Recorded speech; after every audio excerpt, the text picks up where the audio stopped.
Chris has a question. We have a meeting today with a prospective buyer agent. He scored 99 on both D and I. A little concerned about the super high D score. Anything I can do during the interview to sniff out? That's kind of the beauty of those personality tests. Like, if you believe, I mean, you could do it directly. So one way is say, one thing we look at, and if you had him send them to you, you can just ask them, be like, hey, Chris, did you have a chance to look at the personality, the DISC test and the values test that you sent over that you took? If he said no, be like, okay, well, let's, this is kind of, what it says. And I just want to ask you a little bit about, D personalities are very driven. So tell me how that plays out for you. Give me examples of where your drive is just kind of takes over. It's exhausting to have a D on your team.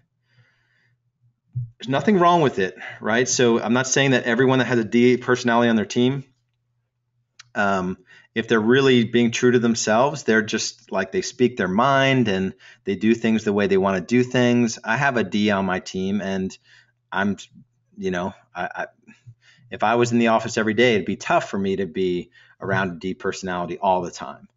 I'm a D personality, so I know it. It's tough. Like, it's tough for my wife to deal with me because I'm so driven, and I want to start a third business, and I want my kids to, I'm not a hard charging, parent in that regard, but I just kind of have ideas about how I want things to happen, and it's exhausting to be around Ds.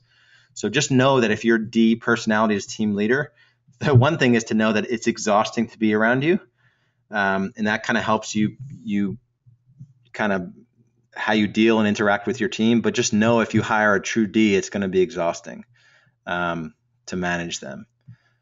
So, that's why the mid, even a slightly below mid D, high I is kind of where you want a buyer agent.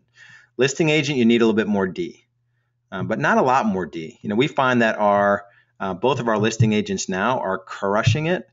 And it's not because everything's just selling in my market. Our market's pretty strong, but they're just really good about serving their clients and doing their weekly calls and through service.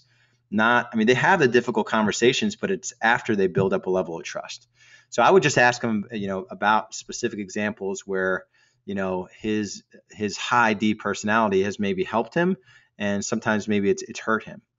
And he may give you an example, or she, of, there was this time where I just drove everyone crazy on a project team in college because I wanted everything done my way and it had to be done this time, so they may sort of, kind of open up a little bit.